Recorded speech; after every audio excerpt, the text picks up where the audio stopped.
এই বেনজির বিএনপি জামাতের যে পরিমাণ নেতাকে ক্রস ফায়ার দিয়েছে, গুম করেছে, তার কোনো হিসাব নেই। হচ্ছে কি, আমার নামে তো মেলা মামলা আছে, তার মধ্যে একটা মামলার চার্জশিট দিছে, আমার নামে গ্রেপ্তারি পরোয়ানা জারি করার অনুমতি চাইছে। মামলাটা কি? আপনি যদি বাংলাদেশের একজন সাধারণ কৃষককেও জিজ্ঞেস করেন যে বেনজিরের ফাদারকে, তাহলে এক নামে সবাই বলবে এটা হচ্ছে শেখ হাসিনা। বর্তমান সরকার, ইনফ্যাক্ট শুধু বর্তমান সরকার না, যখনই যেখানে যে কোনো স্বৈরাচার ক্ষমতায় থাকুক, যে কোনো ফ্যাসিস্ট ক্ষমতায় থাকুক, সে একটা বয়ান তৈরি করে এবং বলা বাহুল্য সেই বয়ানের মধ্যে প্রচুর ভুল তথ্য থাকে, মিথ্যা থাকে এবং কৌশল হচ্ছে ক্রমাগত প্রোপাগান্ডা চালাতে চালাতে সেটা মানুষের মাথায় ঢুকিয়ে দেয়া। সব কিছু ধামাচাপা দেওয়ার জন্যই নতুন করে ইস্যু তৈরি করছে সরকার, অর্থাৎ বেনজির আহমেদের সকল কিছু গোপন করার জন্যই মিল্টন সমাদ্দারের ঘটনা সামনে এনেছে, এমনটাই দাবি করছে একজন নেতাকর্মী ফারুক হাসান। প্রিয় দর্শক, মূলত আজকে 4টি ভিডিও নিয়ে আপনাদের সম্মুখে হাজির হয়েছি। পিনাকি ভট্টাচার্যের বিরুদ্ধে কিন্তু মামলার আবেদন করা হয়েছে এবং তার এই মামলার বিষয়টি নিয়ে সে নিজেই মুখ খুলেছে। প্রিয় দর্শক, তার বক্তব্যটি আপনাদের সাথে শেয়ার করব। তার সাথে সাথে আরও যে 2টি ভিডিও আপনাদের সাথে শেয়ার করব সেটি হলো বেনজির আহমেদ আসলে তার গডফাদার বা মাদার কে? প্রধানমন্ত্রী শেখ হাসিনাই নাকি তার মাদার? তিনিই নাকি সব কিছু তাদেরকে শিখিয়েছে বা করার অনুমতি দিয়েছে, এমনটাই দাবি করছে ডক্টর ফয়জুল হক।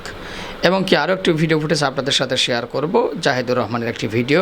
প্রধানমন্ত্রী শেখ হাসিনা গতকাল একটি বক্তব্য দিয়েছে ডান বামের বিষয়টি নিয়ে যুক্তরাষ্ট্র এবং বিএনপির সমালোচনা করে, আর সেই বক্তব্যের প্রেক্ষিতেই জাহিদুর রহমান তার কথার জবাব দিয়েছে। মূলত এই 4টি ভিডিও নিয়ে আজকে আপনাদের সম্মুখে হাজির হয়েছি। তো চলুন আর কথা না বাড়াই, এক এক করে ভিডিওগুলো দেখে আসি। সর্বপ্রথম চলুন প্রধানমন্ত্রীর বক্তব্যের জবাবে কি বলতেছে জাহিদুর রহমান শুনে আসি। গতকাল আওয়ামী লীগের কার্যনির্বাহী পরিষদের একটা সভা ছিল, যেটায় সভাপতিত্ব করেছেন প্রধানমন্ত্রী নিজে। সেখানে একটা সুনির্দিষ্ট পিছুটান সরকারের আমরা দেখতে পেলাম, সেটা নিয়ে কথা বলবো এবং প্রধানমন্ত্রী কিছু বক্তব্য নিয়ে কয়েকটা আমরা জেনুইন তথ্য প্রেজেন্ট করতে চাই। মানে আমরা খেয়াল করেছি যে বর্তমান সরকার, ইনফ্যাক্ট শুধু বর্তমান সরকার না, যখনই যেখানে যে কোনো স্বৈরাচার ক্ষমতায় থাকুক, যে কোনো ফ্যাসিস্ট ক্ষমতায় থাকুক, সে একটা বয়ান তৈরি করে এবং বলা বাহুল্য সেই বয়ানের মধ্যে প্রচুর ভুল তথ্য থাকে, মিথ্যা থাকে এবং কৌশল হচ্ছে ক্রমাগত প্রোপাগান্ডা চালাতে চালাতে সেটা মানুষের মাথায় ঢুকিয়ে দেয়া। ঠিক সেই কৌশল বিভিন্ন সময় আমি নিজেও যখন আওয়ামী লীগের লোকজনের সাথে আমার সরাসরি দেখা হয় টক শোগুলো, আমি সেখানেও দেখেছি তারা অবলীলায় কতগুলো কথা বলে যান যেগুলোর কোনো রকম কোনো তথ্যগত শুদ্ধতা নেই, ভিত্তি নেই, বলেই যান। যাই হোক, প্রধানমন্ত্রীর বক্তব্যের কয়েকটা জিনিস একটু অ্যাড্রেস করতে চাই। উনি কিছু সরকারের সাফল্য কী কী ক্ষেত্রে আছে সেটার উদাহরণ দিয়েছেন।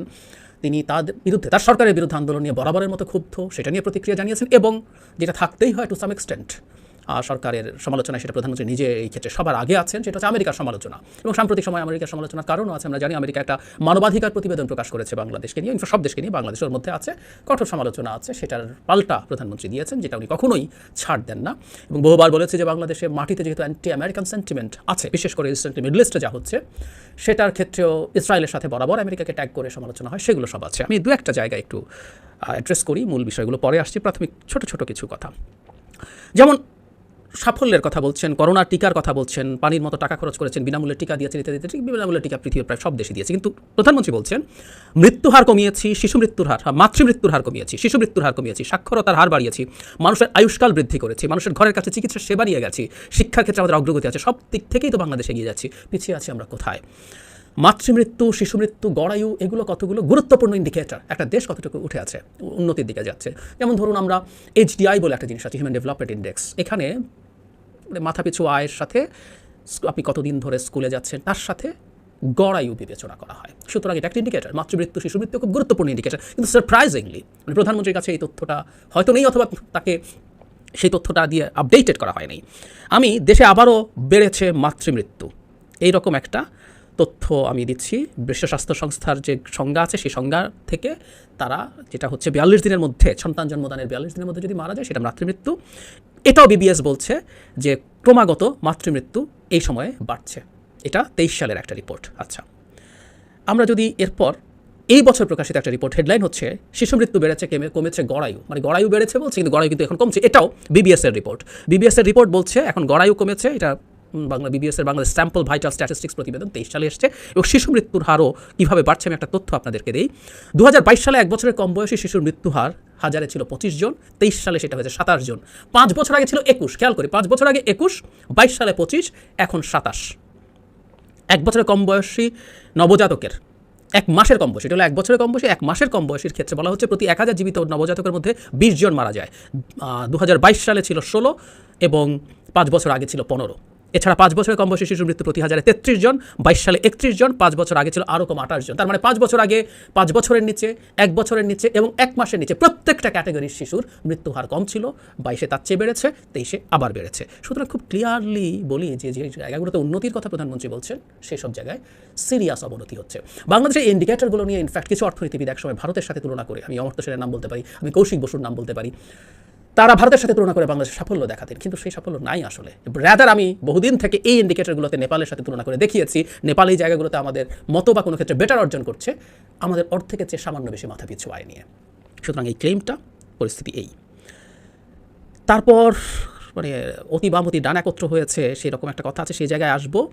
আমেরিকা নিয়ে খুব কঠোর কিছু মন্তব্য প্রধানমন্ত্রী করেছেন। তিনি কি বলেছেন আমি একটু পড়ি। যুক্তরাষ্ট্রে ইসরায়েল বিরোধী আন্দোলনে পুলিশি হামলার ঘটনা উল্লেখ করে প্রধানমন্ত্রী বলেন, সেই দেশে মানবাধিকার কতটুকু আছে সেটাই প্রশ্ন, কথা বলার স্বাধীনতা কতটুকু আছে সেটাই প্রশ্ন, অন্যায়ের প্রতিবাদ করার অধিকার কতটুকু আছে সেটাই প্রশ্ন, বাংলাদেশের উপরে মানবাধিকার রিপোর্ট লেখে নিজের আয়নায় চেহারা দেখে না, এটাই প্রশ্ন। মানে অনেকগুলো প্রশ্ন। প্রধানমন্ত্রী যুক্তরাষ্ট্রকে লক্ষ্য করে আরও বলেন, মানবাধিকার সংস্থা বিচার বিভাগ যারা নিষেধাজ্ঞা দেয়, আমাদের উপর খবরদারি করে, তাদের কাছে জবাব চাই। সেখানে আমার বাঙালি কেন মারা যাবে? ওই রকম ছোট্ট একটা শিশুকে মায়ের কোল থেকে নিয়ে হত্যা করা, শিক্ষকদের উপর নির্যাতন করার জবাব আমরা চাই। এটা সম্পূর্ণ মানবাধিকার লঙ্ঘন। আমরা বুঝতে পারছি আমেরিকার উপরে ক্ষুব্ধ, কারণ স্যাংশন দিয়েছে এবং রিসেন্ট যে মানবাধিকার রিপোর্ট আছে সেটা সরকারের পছন্দ নয় এবং সরকার আউটরাইট এটাকে অস্বীকার করেছে। পররাষ্ট্র মন্ত্রণালয়ের ব্রিফিংয়ে এটাকে, আমার মনে হয় রিপোর্টটা নিয়ে কথা বলা দরকার আছে, আমি সামহাও কথা বলা হয়ে ওঠে নাই, আমি বলবো। কিন্তু ব্যাপারটা কি, আমেরিকায় মানবাধিকার কোথায়, ভার্সিটিগুলোতে এটা হয়েছে ওটা হয়েছে, আমেরিকাতে যা হচ্ছে এই মুহূর্তে এটা নিয়ে অনেকে আমেরিকার কঠোর সমালোচনা করছেন। আমার মনে হয় এটা নিয়ে আমার কিছু বক্তব্য আছে, আলাদাভাবে বলবো, আলাদা একটা ভিডিও করবো। কিন্তু যেটা জরুরি কথা, আমেরিকা মানবাধিকারের কথা বলে, did doesn't necessarily mean America claim করে তার মানবাধিকারে সে সর্বোচ্চ পর্যায়ে একেবারে নিখুঁত হয়ে গেছে। মানে এই প্রবণতা আমরা বাংলাদেশে দেখি, যে কোনো সরকারের বিরুদ্ধে অভিযোগকে আপনি সমালোচনা করেন, সবখানেই তো এটা আছে। জাহিদুর রহমানের কথাগুলো আপনারা শুনলেন। অবশ্যই আপনাদের মূল্যবান মতামত ভিডিওর কমেন্ট বক্সে জানাতে ভুলবেন না। দ্বিতীয় নম্বরে যে ভিডিওটি আপনাদের জন্য রয়েছে সেটি হলো বেনজির আহমেদ, অর্থাৎ তার গডফাদার মাদার কে। চলুন প্রিয় দর্শক শ্রোতা, লাইভ টক শোতে কি বলতেছে ডক্টর ফয়জুল হক শুনে আসি। বেনজির আহমেদের বিচার হবে কি হবে না, এখানে দুইটা বিশ্লেষণ আমি করতে পারি। প্রথম বিশ্লেষণটাই সবচাইতে বেশি গ্রহণযোগ্য হবে বলে আমি মনে করি, কারণ এই বেনজিরকে তৈরি করেছে কি? আপনি যদি বাংলাদেশের একজন সাধারণ কৃষককেও জিজ্ঞেস করেন যে বেনজিরের মাদারকে, ফাদারকে, তাহলে এক নামে সবাই বলবে এটা হচ্ছে শেখ হাসিনা। আজকের আওয়ামী লীগের যতগুলো ক্রস ফায়ার করেছে আওয়ামী লীগের আমলে, আপনি কি মনে করেন যে বেনজির আহমেদের শাসনে বেনজির আহমেদের নিজের ভূমিকায় সবাইকে মেরে ফেলেছে? নো, এই ভূমিকাটা সম্পূর্ণ তার চাইতেও বড় বড় শক্তিশালী জায়গা থেকে আজকে তাকে হুকুম করা হয়েছিল। হুকুম পালন করে তিনি তার নিজস্ব খায়েশ মিটানোর জন্য, তার নিজস্ব স্বার্থ সিদ্ধির জন্য আজকে সেই শেখ হাসিনার নির্দেশনা অথবা স্বরাষ্ট্রমন্ত্রীর নির্দেশনা এবং এই ধরনের নির্দেশনা পালন করেই আজকে কিন্তু তিনি একজন খুনি হিসেবে বাংলাদেশের বুকে সবচেয়ে তালিকাভুক্ত হয়েছেন। এই ব্যক্তি যদি আজকের বেনজির আহমেদের বিচার করতে হয়, তাহলে সেই বিচারটা হতে হবে শেখ হাসিনা বিচার চান কিনা। যদি মনে করেন যে শেখ হাসিনা কোনো কারণে বেনজিরকে টিস্যু মনে করে, খারাপ কিছু মনে করে বা তাকে ক্ষুদ্র মনে করে, যদি মনে করে যে তাকে একটা বিচার করে কাউকে না কাউকে দেখানোর উদ্দেশ্য আছে, ভিন্ন কোনো স্বার্থ আছে, তাহলেই একমাত্র বাংলাদেশে তার বিচার হবে। আর শেখ হাসিনা যদি এটাকে না মনে করে তাহলে তার বিচার হবে না।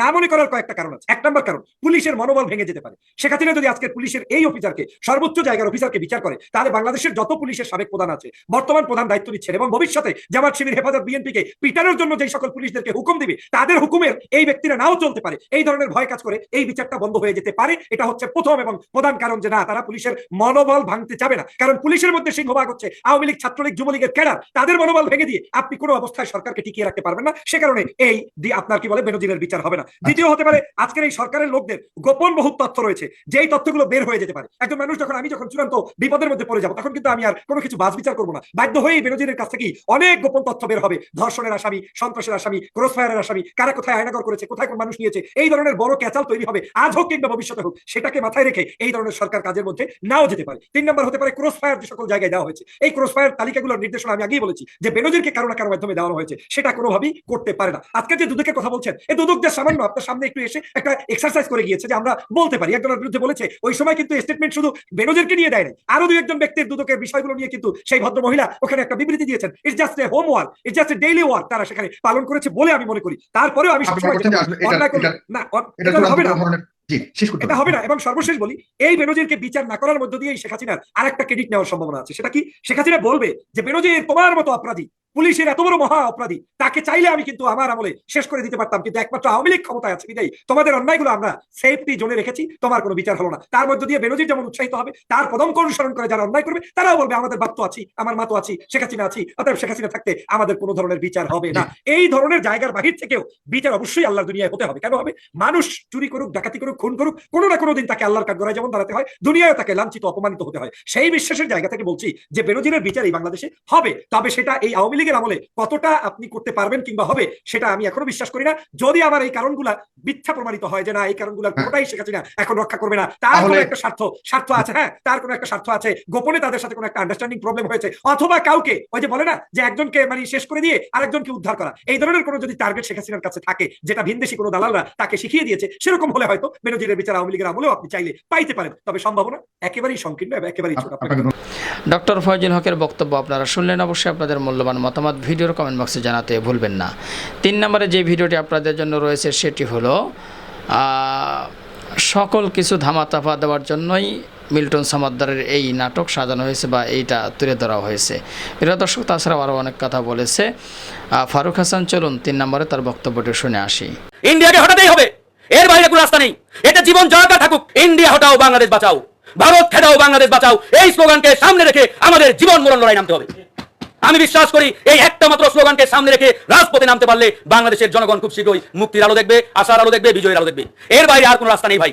যে যাই বলেন, অনেক ফর্মুলা, ইকুয়েশন, সমীকরণ দিবেন, কোনো আপত্তি নেই, কিন্তু মনে রাখবেন সকল ফর্মুলার একটাই ফর্মুলা, মূল ফর্মুলা, সেটা হচ্ছে ইন্ডিয়াকে হঠাৎ। এই একটা মাত্র পথ, একটা মাত্র রাস্তা আমাদের সামনে খোলা আছে, যেটার মাধ্যমে এদেশের মানুষ মুক্তি পাবে, এদেশের মানুষকে আমরা মুক্তির আলো দেখাতে পারবো। এর বাইরে কোনো রাস্তা নেই। প্রত্যেকটা দেশের ফ্যাসিস্ট, স্বৈরাচার, তাদের মূল টার্গেট কি জানেন? জনগণের দৃষ্টি এক এক সময় এক দিয়ে নিয়ে যাওয়া। আজকে আওয়ামী সরকার কি করছে? নতুন একটা ইস্যু সামনে দাঁড় করিয়ে দিয়েছে আমাদের, এবং সেই ইস্যুতে আমরা নাচানাচি করছি। এবং এই ইস্যুতে নাচানাচি করতে গিয়ে কি হলো? বেনজির আর ওই ফরিদপুরের ঘটনা আমরা ভুলে যেতে বসলাম। ওই যে মিল্টন সমাদ্দার ইত্যাদি ইত্যাদি। হ্যাঁ, মিল্টন সমাদ্দার অপরাধী, আমি তার বিচার দাবি করি, কিন্তু একই সাথে আপনাকে বুঝতে হবে মিল্টন সমাদ্দারের অপরাধ আর বেনজিরের অপরাধ এক নয়। কারণ এই বেনজির বিএনপি জামাতের যে পরিমাণ নেতাকে ক্রস ফায়ার দিয়েছে, গুম করেছে, তার কোনো হিসাব নেই। এখন আপনি ওই মিল্টন সমাদ্দার আর বেনজির সাহেব এক পাল্লায় মাপলে হবে? যে কত মানুষকে ক্রস ফায়ার দিয়েছে তার হিসাব আছে। এই বিএনপি নেতারা বছরের পর বছর বাড়িতে ঘুমাতে পারে নাই, বউ বাচ্চার সাথে থাকতে পারে নাই এই বেনজিরের দাপটে।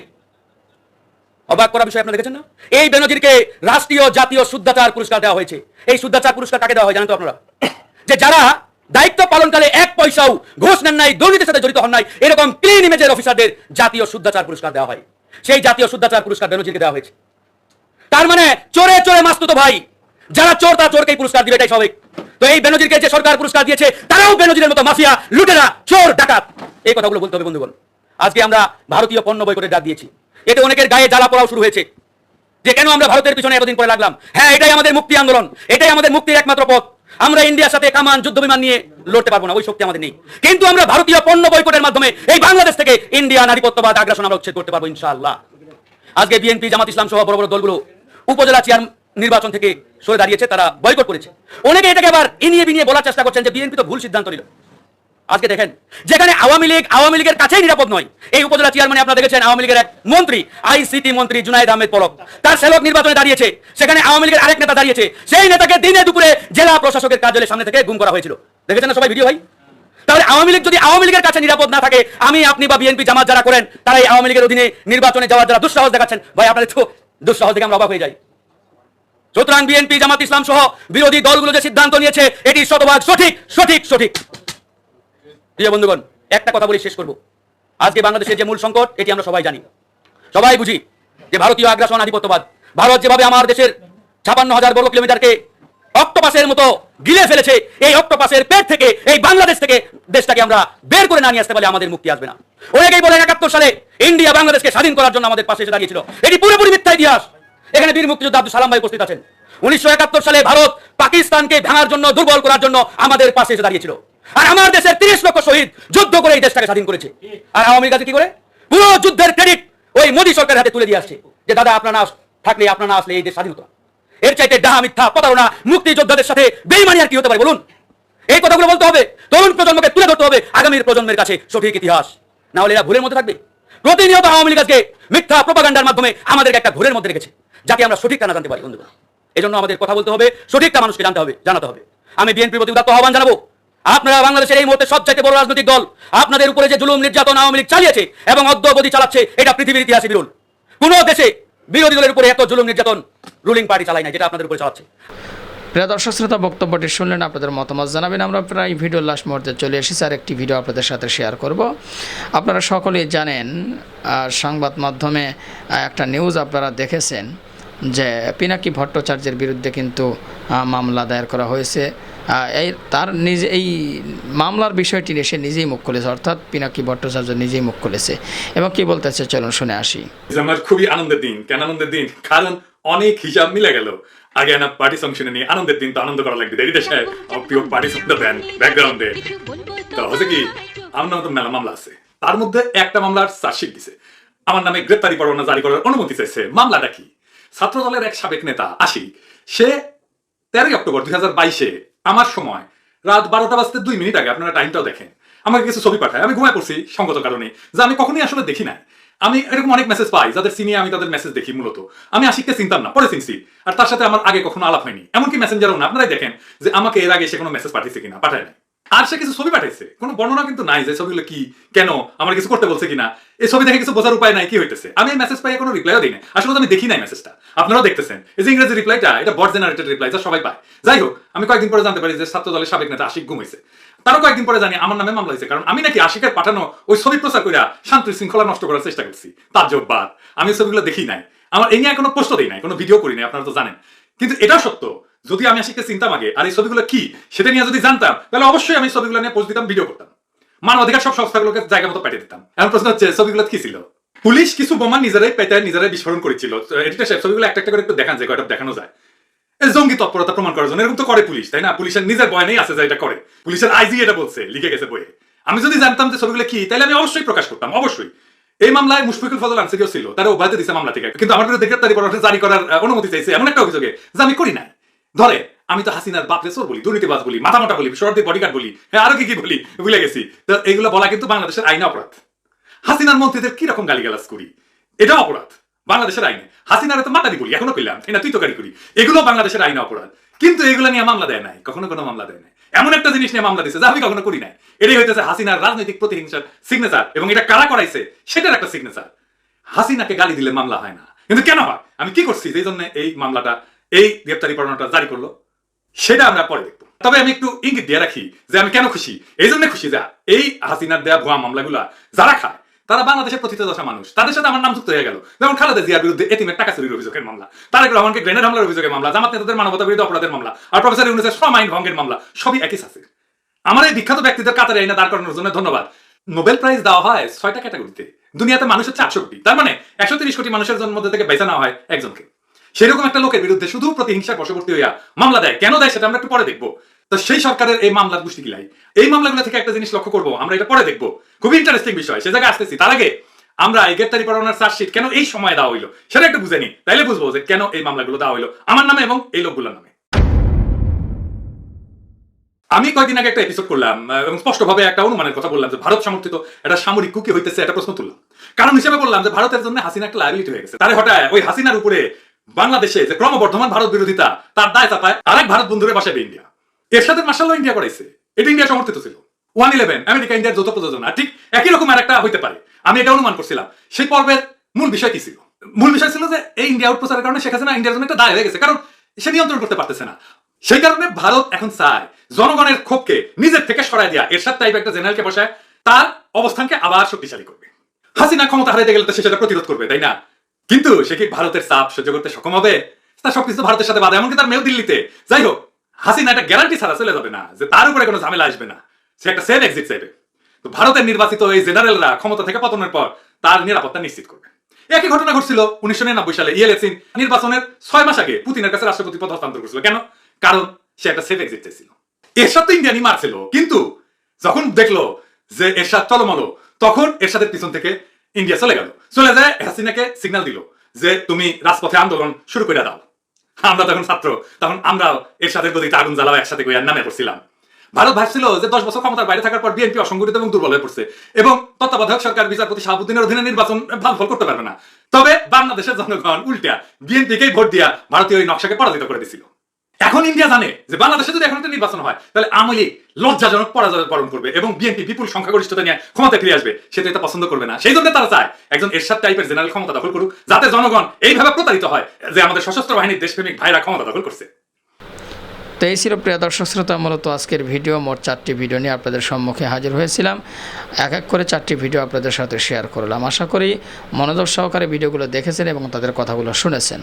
অবশ্যই আপনাদের মূল্যবান মতামত ভিডিওর কমেন্ট বক্সে জানাতে ভুলবেন না। পারলে ভিডিওটি শেয়ার করে সবাইরে দেখার সুযোগ করে দেবেন। আর আমাদের এই চ্যানেল এখন পর্যন্ত যারা সাবস্ক্রাইব করেনি, প্রতিনিয়ত এ ধরনের সকল প্রকার নিত্য নতুন আপডেটগুলো পেতে আমাদের চ্যানেলটি সাবস্ক্রাইব করে আমাদের সাথে থাকবেন। যারা করেছেন তাদেরকে অসংখ্য ধন্যবাদ জানিয়ে ভিডিওটি এখানে শেষ করছে। আবারও দেখা হবে, কথা হবে নতুন করে টপিক, নতুন করে ভিডিও নিয়ে। আসলে এই পর্যন্তই। ভালো থাকবেন সবাই। আল্লাহ হাফেজ।